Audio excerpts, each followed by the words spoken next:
We are all sexual beings, and whether we want to start exploring at an early age or when we are in our 50s, we should have that right, and we should be part of that fighting for the recognition to explore one's sexuality. And I think, I think we really live in a very difficult society that is so restricted in many ways. We say we have freedom, we have democracy, we have everything, but we are actually so closeted in many ways.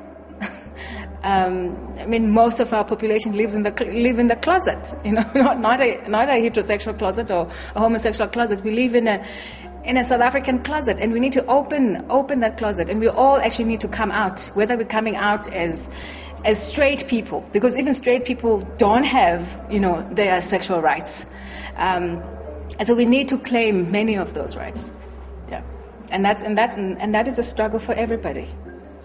Given the focus on human rights, is it not a retreat to talk about masculinity and femininity? Is that not more important for us to be human beings? Given the fact we do have biological needs in terms of children, but we also have rights to sexuality in terms of as consenting adults, right? Why then is this not a retreat to talk about being masculine and being feminine, as opposed to being human beings first and foremost? It would be very difficult for us to move away from those categories, because we love boxing ourselves, we love categorizing, we love clustering, and so it's easier for us to talk about masculinity and femininity. However, we find it very difficult to realize that those categories and those gender identities, gender expressions can actually coexist within one being. So, for example, if we see a woman who is both masculine and feminine, we are totally confused and we cannot deal with it. And a lot of what's happening now is that a lot of people are actually saying, well, you know what, I am sick and tired of being a feminine person, I want to claim my masculinity. And that could be whether women are doing it as masculine women or as butch women, or they're doing it as transgendered people. Right? And so you're finding that move now, because people are trying to say, well, I'm tired of these categories, I'm tired of being boxed, I want something new and I want to be my total self. And so, for me, it doesn't really worry me that we talk about masculinity and femininity. It worries me that we talk about them as binaries. And for me, what's important is to start recognizing that they can actually we can find them in a particular being. A lot of the work that I've been doing is actually all about that, talking about gender, and talking about gender, not gender as women, but talking about the construction of gender and how gender is played out, whether through the masculine or the feminine, within a female body, where you find women who are transgressors, who will do the same things that we think only men can do. And how do we talk about that? And how do we even challenge that and talk about how if women can hold the positions of masculinity and those positions, and what does it do to masculinity? How do we talk about masculinity? Because, for example, when we talk about men, we'll always say men are violent, men are this. If we're talking about women who are masculine, can we talk about those same things? Because they have exactly the same traits that those men have, right? So for me, those are the kinds of debates that we have to start engaging in. To open up those tensions that we find so difficult to talk about. In terms of building a women's movement that has this diversity in terms of how we position women, so that we look at what we have more in common, whether we're heterosexual or bisexual or transsexual or whatever the case might be. But there's certain struggles that I think they are in common.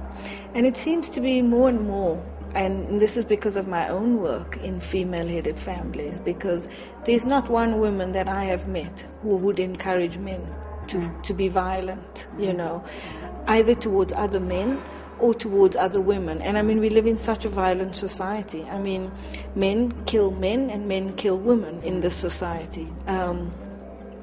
And moving beyond that, because something happens during the process of socialization as well as the engagement with mass culture, which changes men. But it seems to be more and more, as I say to you in my own work, that this notion of a progressive masculinity is a contradiction in terms. I don't think you can have a progressive masculinity, and I think we've seen the focus on men, now more and more.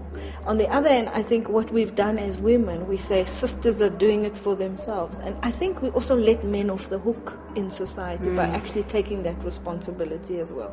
So I'm quite keen in terms of how do we build a socialization where we're socializing children to be human beings first, where things like your sexuality is so normal as part of your daily life that it doesn't really matter.